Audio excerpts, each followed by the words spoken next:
Christianity is called the religion of pity. Pity stands in opposition to all the tonic passions that augment the energy of the feeling of aliveness. It is a depressant. A man loses power when he pities. Through pity, that drain upon strength with which suffering works is multiplied 1,000-fold. Suffering is made contagious by pity. Under certain circumstances, it may lead to a total sacrifice of life and living energy, a loss out of all proportion to the magnitude of the cause. The case of the death of the Nazarene. This is the first view of it. There is, however, a still more important one.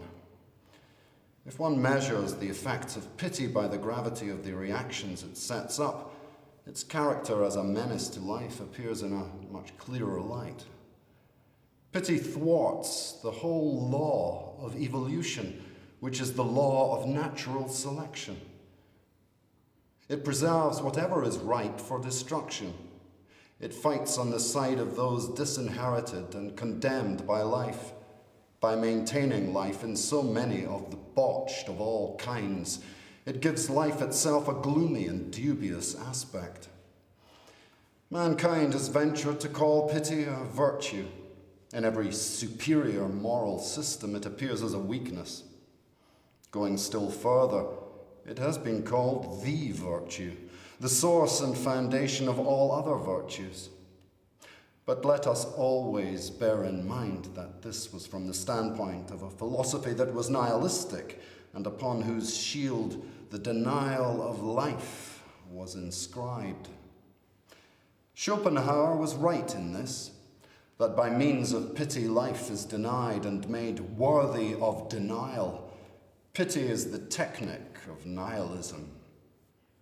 Let me repeat, this depressing and contagious instinct stands against all those instincts which work for the preservation and enhancement of life. In the role of protector of the miserable, it is a prime agent in the promotion of decadence. Pity persuades to extinction. Of course, one doesn't say extinction. One says the other world, or God, or the true life, or nirvana, salvation, blessedness. This innocent rhetoric from the realm of religious ethical balderdash appears a good deal less innocent when one reflects upon the tendency that it conceals beneath sublime words, the tendency to destroy life. Schopenhauer was hostile to life. That is why pity appeared to him as a virtue. Aristotle, as everyone knows, saw in pity a sickly and dangerous state of mind, the remedy for which was an occasional purgative. He regarded tragedy as that purgative. The instinct of life should prompt us to seek some means of puncturing any such pathological and dangerous accumulation of pity as that appearing in Schopenhauer's case, and also, alack, in that of our whole literary decadence, from St. Petersburg to Paris, from Tolstoy to Wagner, that it may burst and be discharged. Nothing is more unhealthy amid all our unhealthy modernism than Christian pity. To be the doctors here, to be unmerciful here, to wield the knife here, all this is our business. All this is our sort of humanity. By this sign we are philosophers, we Hyperboreans.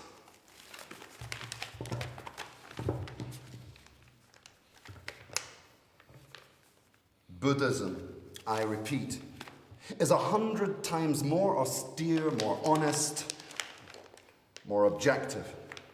It no longer has to justify its pains, its susceptibility to suffering by interpreting these things in terms of sin. It simply says, as it simply thinks, I suffer.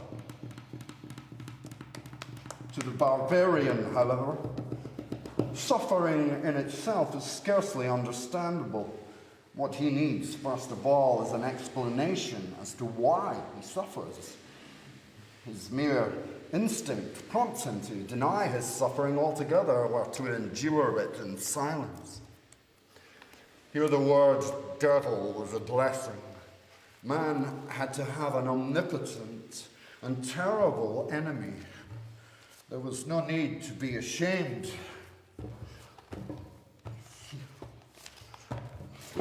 There was no need to be ashamed of suffering at the hands of such an enemy. At the bottom of Christianity, there are several subtleties that belong to the Orient.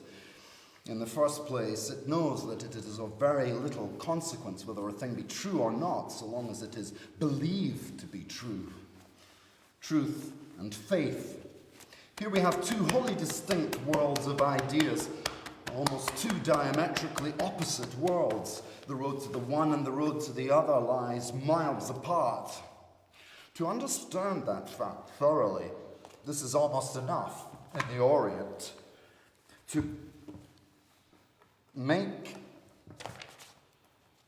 one a sage.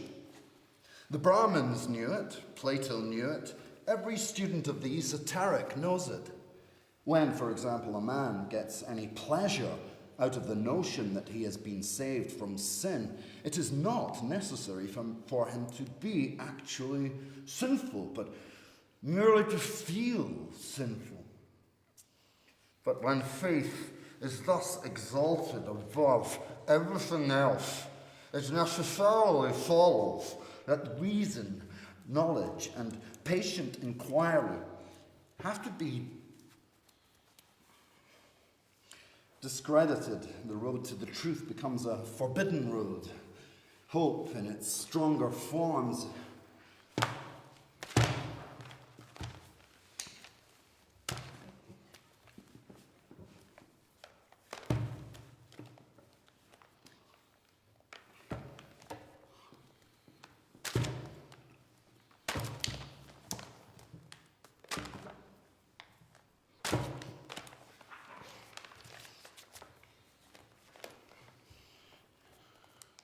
is a great deal more powerful stimulant to life than any sort of realized joy can ever be. Man must be sustained in suffering by a hope so high that no conflict with actuality can dash it, so high indeed that no fulfillment can satisfy it, a hope reaching out beyond this world. Precisely because of this power that hope has of making the suffering hold out, the Greeks regarded it as the evil of evils, as the most malign of evils. It remained behind it as the source of all evil. That is in Pandora's box, HLN. In order that love may be possible, God must become a person. In order that the lower instincts may take a hand in the matter, God must be young. To satisfy the ardor of the woman, a beautiful saint must appear on the scene, and to satisfy that of the men, there must be a virgin. These things are necessary if Christianity is to assume lordship over a soil on which some aphrodisiacal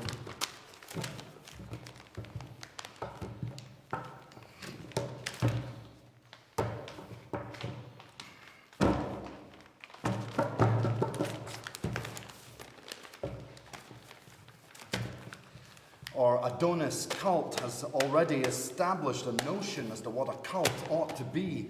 To insist upon chastity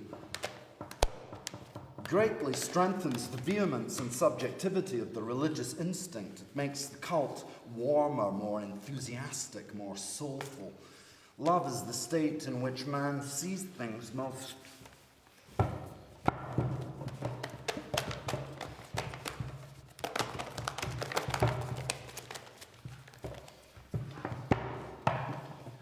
decidedly as they are not. The force of illusion reaches its highest here, and so does the capacity for sweetening, for transfiguring. When a man is in love, he endures more than at any other time. He submits to anything. The problem was to devise a religion which would allow one to love. By this means, the worst that life has to offer is overcome. It is scarcely even noticed. So much for the three Christian virtues: faith, hope, and charity. I call them the three Christian ingenuities. Buddhism is in too late a stage of development, too full of positivism, to be shrewd in any such way.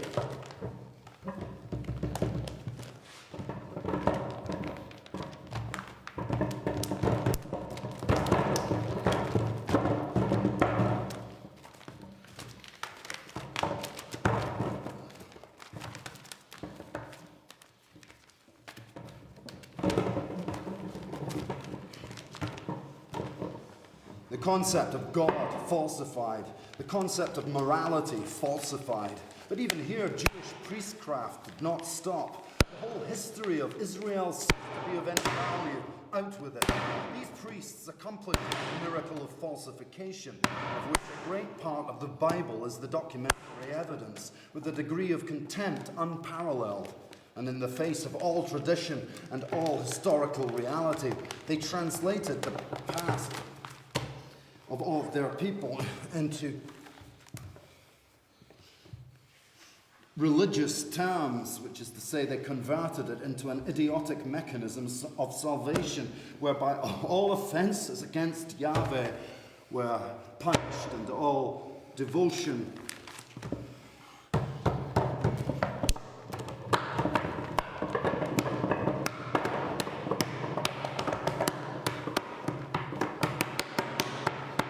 was rewarded. We would regard this act of historical falsification as something far more shameful. Familiarity with the ecclesiastical interpretation of history for thousands of years had not blunted our inclinations for uprightness in historicists.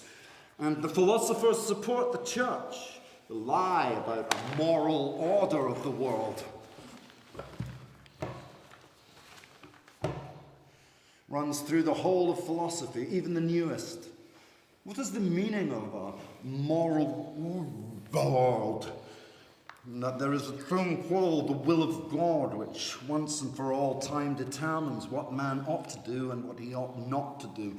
That the worth of truth or of an individual thereof is to be measured by the extent to which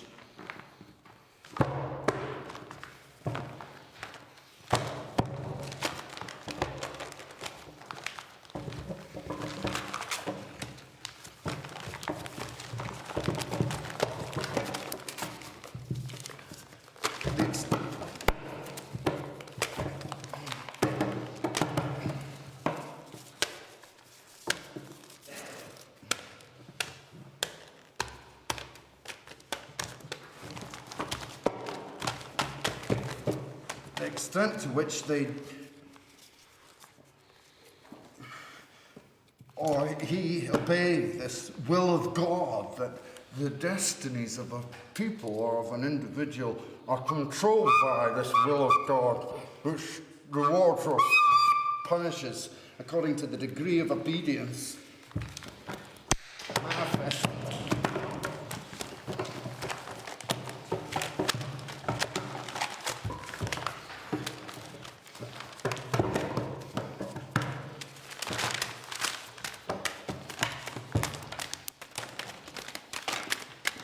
The things necessary to Buddhism are a very mild climate, customs of great gentleness and liberality, and no militarism. Moreover, it must get its start among the higher. The fact that the strong races of Northern Europe did not repudiate this Christian God does little credit to their gift for religion and not much more to their taste. They ought to have been able to make an end of such a moribund and worn out product of the decadence. A curse lies upon them because they were not equal to it. They made illness, decrepitude, and contradiction a part of their instincts, and since then they have not managed to create any more gods.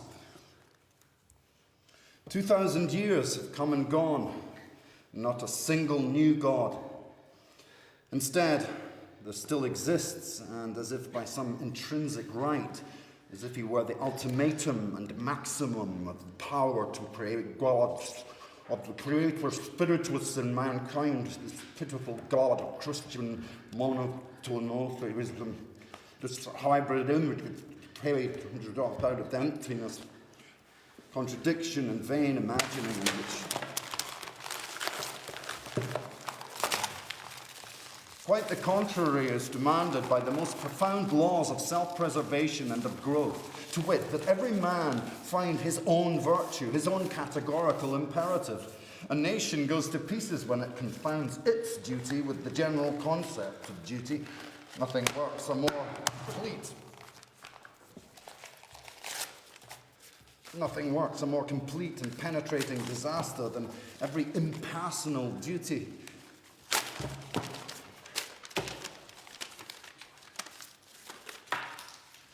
Upon this theological instinct, I make war. I find the tracks of it everywhere. Whoever has theological blood in his veins is shifty and dishonorable in all things. The pathetic thing that grows out of this condition is called faith. In other words,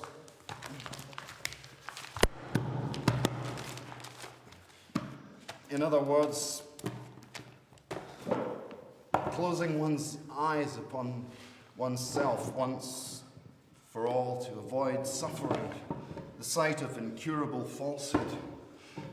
People erect a concept of morality, of virtue, of holiness upon this false view of all things. They ground good conscience upon faulty vision.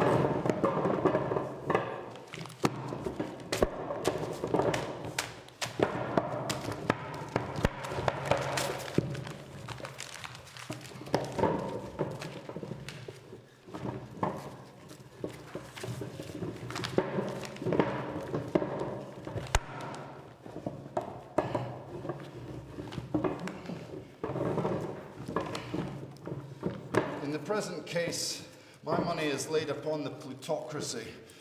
It will win because it will be able, in the long run, to enlist the finer intelligences. The mob and its maudlin causes attract.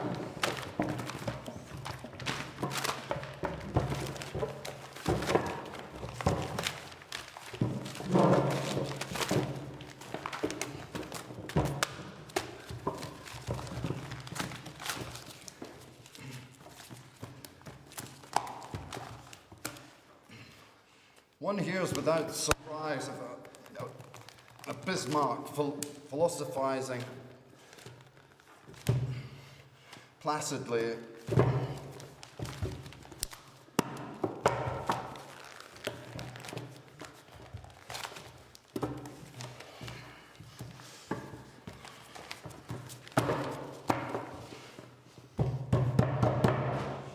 At least in his old age, upon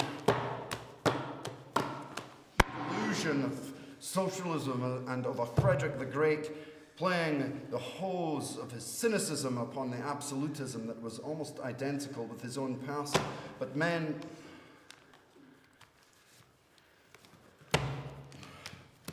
in the mass never brook the destructive discussion. The majority of men prefer delusion to truth. It soothes, it is easier to grasp. Above all, it fits more snugly than the truth into a universe.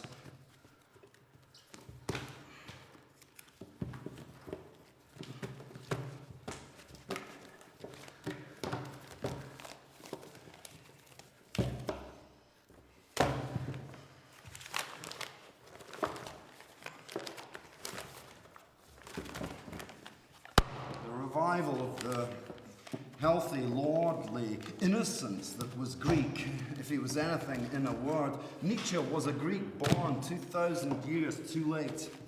His dreams were thoroughly Hellenic. His whole manner of thinking was Hellenic. His peculiar errors were Hellenic, no less, but his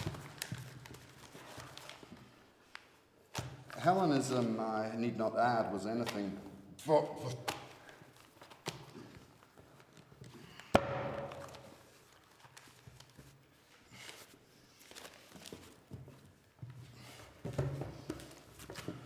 the late war, awakening all the primitive racial fury of the Western nations and therewith all their ancient enthusiasm for religious taboos and sanctions, naturally focused attention upon Nietzsche as upon the most daring and provocative of recent amateur theologians.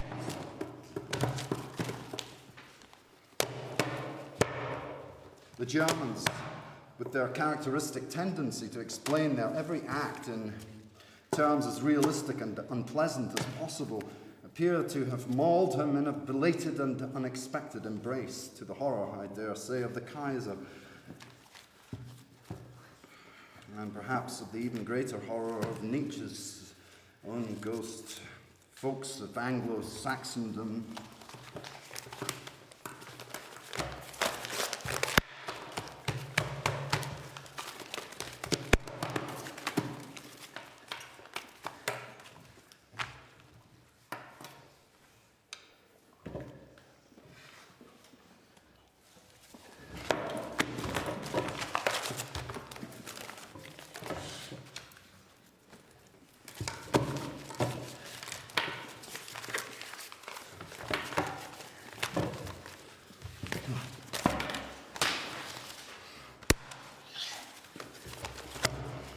Peculiar prejudices and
Welcome to the performance room, and we're very lucky to have Meiro Koizumi here with us, who can answer questions now straight from the performance. Thanks very much for doing that. No, thank you very much for this great opportunity.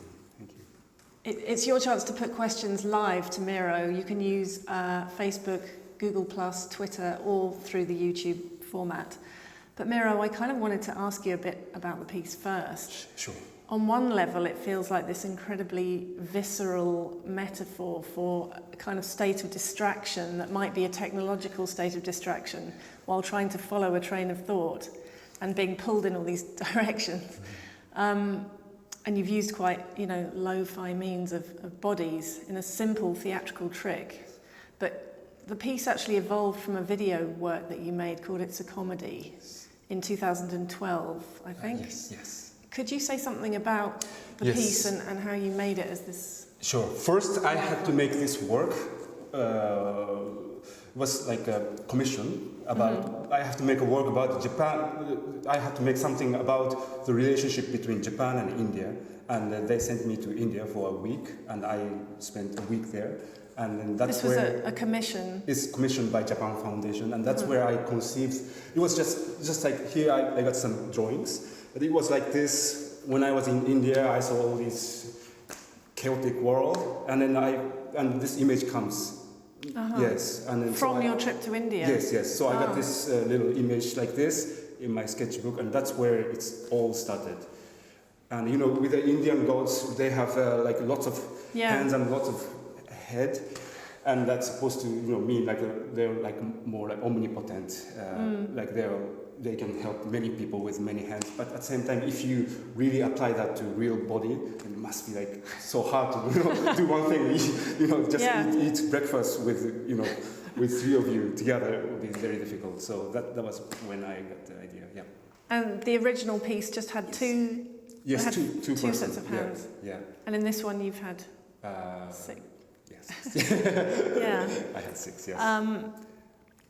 Could you... we've got some questions coming in that I wanted to put to you. First one from Ivo Burton Franklin, who thought the piece very interesting, but wanted to ask about the book, which is obviously central. Sure. Why choose that text? Well, what was the text? It was by Nietzsche.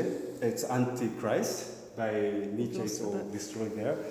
And why did I... Yes, for this work, I have to... For the first one, it's a comedy. We use another book in the context of Japan and India. And then this time, I'm going to do this in a more like kind of abstract setting. So I decided to choose something more abstract. But this book has to be interpreted, read in many ways. The book which contains like this dynamism between like read by this. The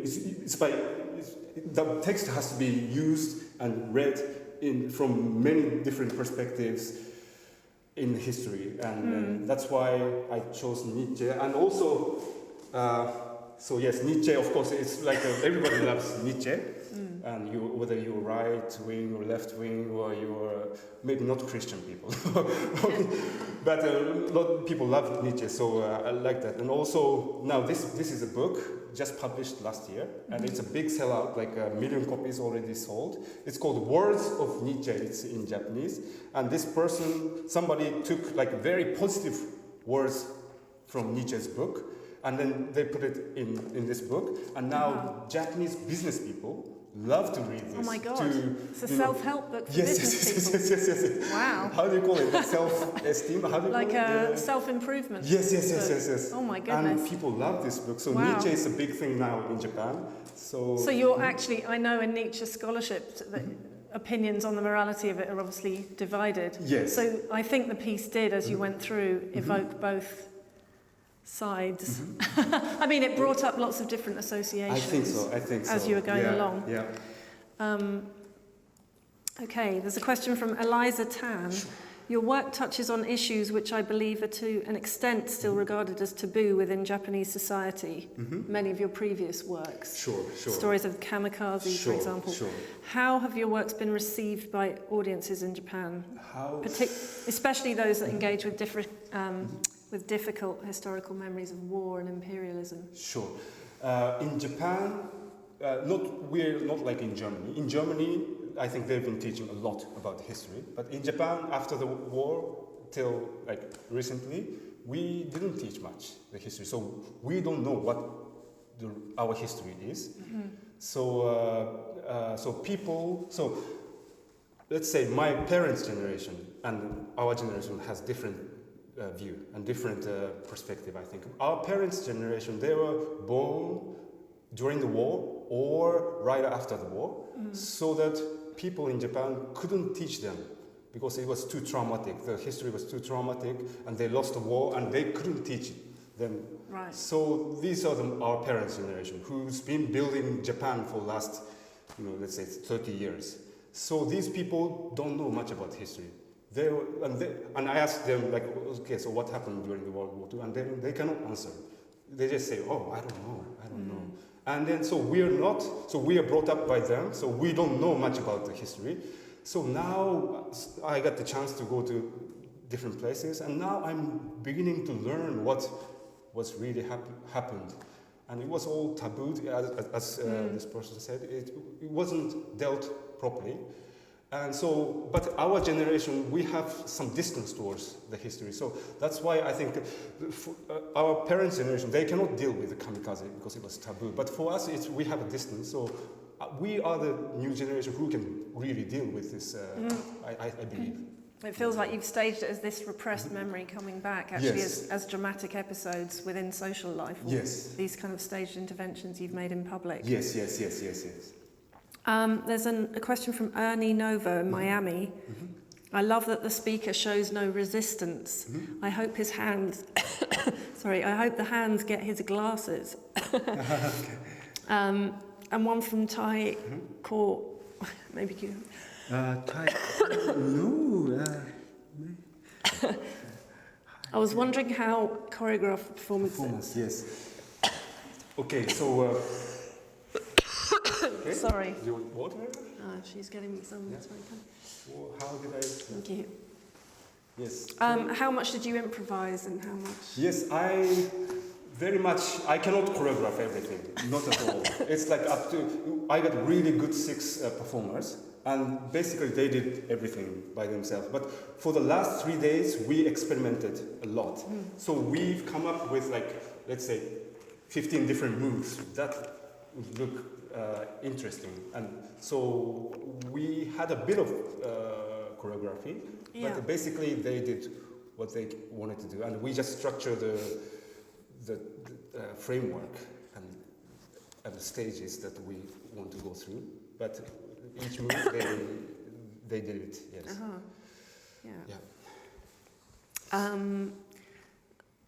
There's one from Angeli Bose. What do you think about comedy in contemporary art? Because your work's often on the borderline. Yeah, for me it's very difficult to be comical. I think. Really? Yes, I think so. It's difficult. Well, it was. Yes, This line between comedy and cruelty is something. Yes. Recurs. Yes, but I'm not trying to be funny. If I try to be funny, then I don't think it will be funny. So I try to be something. It's more like absurd comedy, maybe. So, but I try to make it. How do I say? I don't know. For me, to make people laugh is very difficult. Yeah.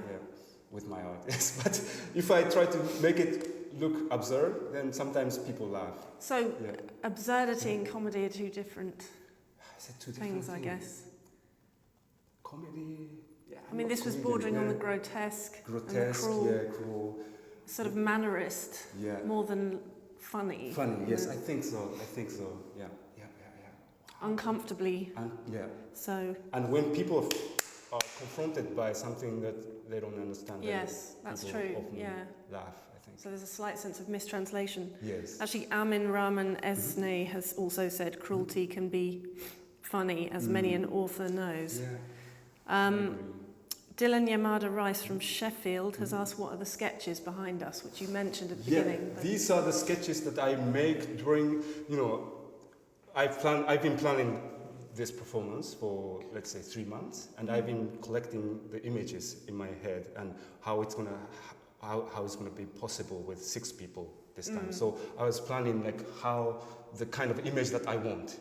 So these are the images that I want, and I come here and I stuck them on the wall so that I know that what I want with them. And then we start rehearsing it, and then every night maybe I come back here and watch and see if it is really happening or not. Yeah. And that's actually typical for you, isn't it? That drawing is generative in terms of making the life work.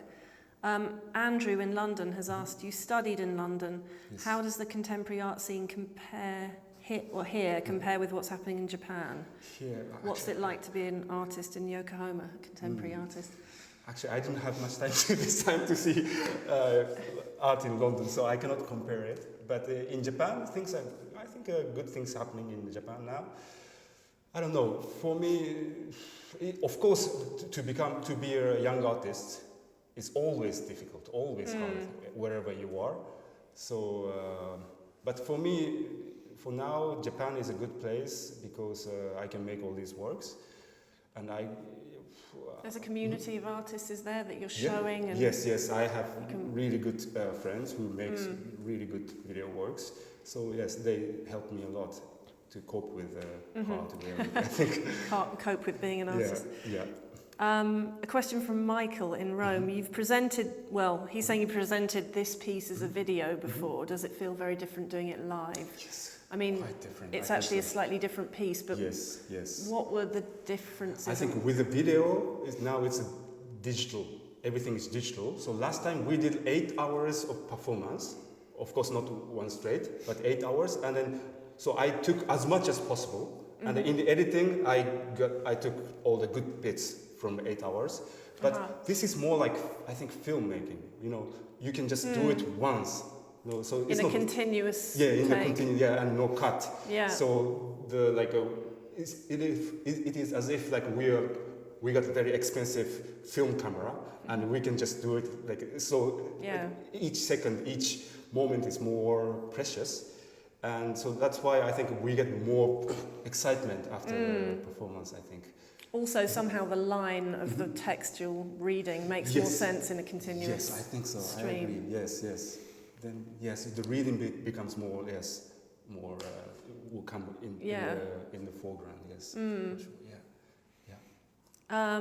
There's one from Ernie Novo in Miami, which is interesting. Could you elaborate on the use of props during the performance, the clay and the paper and stuff? We prepared a lot of props, but in the end we just used flute and clay and music, and I think that all to do with this expression. I think people like music and the sculpture. I clay see. is a sculpture, so it's to do with expression. I think, yeah. So they're kind of like latent forms of artistic expression that are being improvised with. Yeah.